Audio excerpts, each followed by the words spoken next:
Cool. Congratulations on the return and the game on Saturday. Um, can you take us back through the last couple of months from you? I mean, we know what Kerry Combs described it as a miracle. What happened in your return? What has it been like for you, given such a traumatic incident there? Um, just I'm just focusing on the game and going back to getting back to play, being as helpful as I can to the team and as possible as I can. I got great medical attention from all the doctors at the Wexner Hospital and my our training staff here at Ohio State, and yeah, just getting back to it and um, getting back to play and getting back healthy. And I would almost have to think that just playing the game was secondary initially. I mean, that's a gunshot to the face that could have easily gone another way. That had to have been a scary situation. Yeah, it was, but I was just focused on the game and focusing on my ability to play and just being blessed to be able to play another down, another day. So yeah. Alrighty, we'll go next to Brendan Gullick from Buckeyes Now on Sports Illustrated. Brendan. Haskell, thanks for joining us, man, and glad to see you're back and healthy. As you went through the last couple of months, I have to imagine there were probably some times where you were dealing with some uncertainty and just not sure what the future looked like. Who did you lean on most, whether it was within the program, whether it was family or friends? Who really helped you get through this incredibly tough time here? It was everybody. It was Buckeye Nation. It was my coaches, my friends, and most importantly, my family. Most importantly, it was my coaches, Coach Day, Coach Jay, and our defensive coordinator, Coach Combs, and believing in me. And then how about as you made the first sack of the season on Saturday? Was there a point in the game, or maybe it was even that play where maybe just a little bit things started to feel a little bit more normal for you? You're back, you're playing football, the weather's cold, come up with a big play. It was just all the preparation that was put into it. I don't think anybody really realizes how much goes into one play in college football and any level of the sport. There's a lot of preparation that goes into it, and I was just thankful that I was in the right place at the right time and used my technique and my basics to be able to do that. Well, we're glad to see you, man. I know a lot of us have been thinking about you and praying for you. Good luck to you. Thank you. All righty, we'll go next to Dave Biddle from 247 Sports with Dan Hope on deck. Dave. Hi, Haskell. Good to see you. Once you learned your life was not in danger, were you worried as you're laying there in the hospital that your career might have been over, or at least your season might have been over?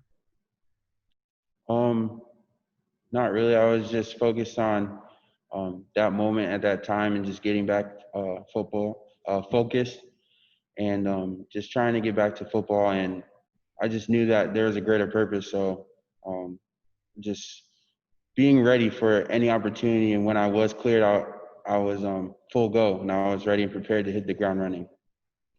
And I don't know how much you want to get into this, but how much can you tell us about the night and everything that happened? How can you walk us through it just as much as you're willing to tell us? I'd really not like to get into it. I just really like to focus on that our next opponent, Penn State, and really much just moving forward. I hear you, man. Glad you're doing good. Thank you. All righty, next up is Dan Hope from 11 Warriors with Bill Rabinowitz on deck. Dan. Hi, Haskell. Coach Combs was talking about how even before you were able to return to practice, you were still going in and meeting with Coach Johnson all the time. About how soon did you get back to meeting with Coach Johnson after the incident happened? I want to say I was there. I was back on the field meeting with Coach Jay maybe that Friday after the incident. What was the process like for you of getting back to the field? What were kind of some of the steps that you had to go through in order to get cleared?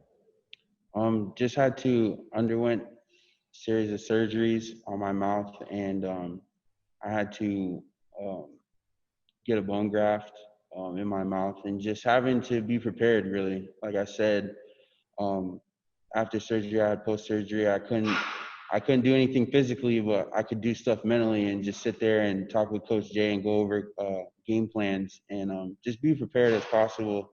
Like I said, when I came back, be ready to do anything and everything to help the team. Are those surgeries still things that cause you any pain at all, or are you 100% good to go now? I'm 100% good to go. Thanks, Haskell. And next up, Bill Rabinowitz from the Columbus Dispatch with Nathan Barrett on deck. Bill. Yeah, Haskell, you said that you never really thought your career was in jeopardy. When you found out for sure, though, that you were going to come back, when was that, and what was that feeling like? When I had found out that I had no really major damage to my mouth nor face, I knew in that moment that it was time to just get back to work and refocus myself and just be ready for any opportunity I have to get back to play. Were there times during that game when you thought, not only am I back on the field, which at one point may not have been certain, but I'm having a major impact? I mean, how special was that, and what do you expect your impact to be on this team this year? Just to be as prepared as possible. I just was living in the moment, and like I said, when you're prepared, you do good things. And when you're always ready and going in and doing stuff and meeting with your coach, nothing can stop you. And that's when I just realized that I was doing the right things, and I was very much prepared to play in this game. I mean, just how good did it feel playing the way you did? Oh, it felt awesome. It felt great being out there and playing with my brothers. Thanks, Haskell.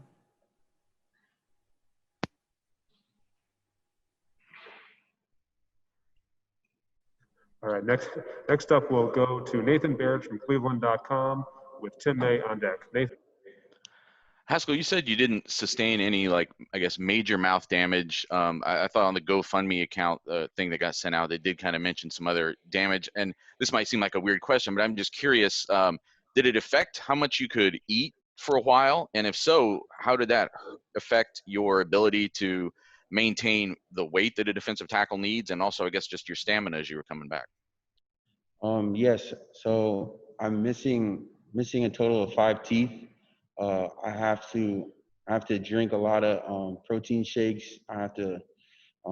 My intake is a lot more. I'm on a liquid diet, and I eat some solids, but for the most part, it's just a lot of intake throughout the day and constantly changing my routine and what I put in my body. How long does that liquid diet have to go on for? Do you know?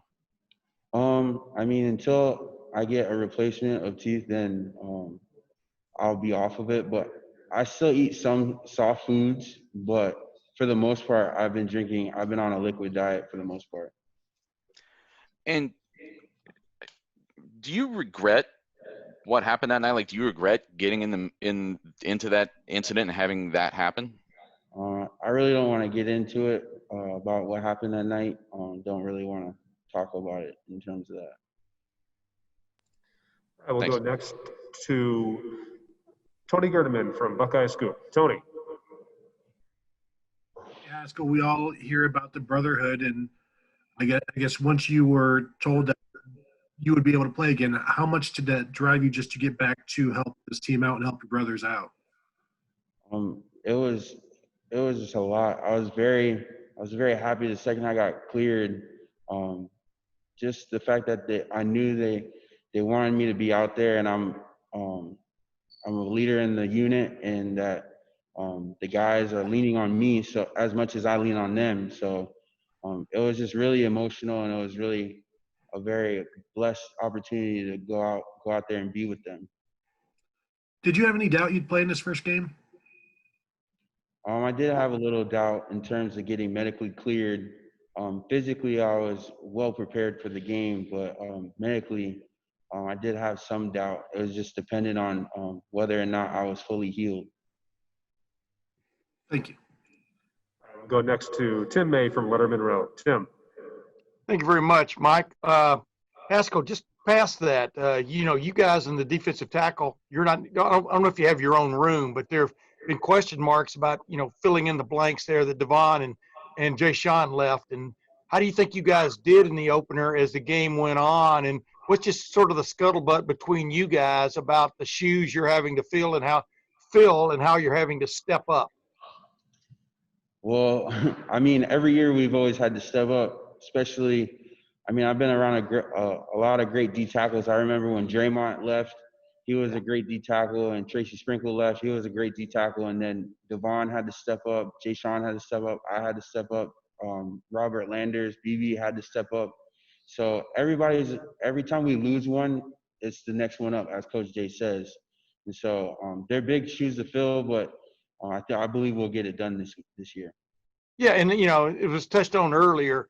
You guys, you kind of led the charge, but you guys on that possession there late in the second quarter, Zach and a couple of guys had a play, then you had a big play, then you flushed the quarterback out, and to lead to the other tackle for loss. Did you just feel things change there? Did you guys kind of feel like, hey, yeah, this is our moment. We've kind of stepped up now. What was just that sense, I guess, when you came off the field after that particular series?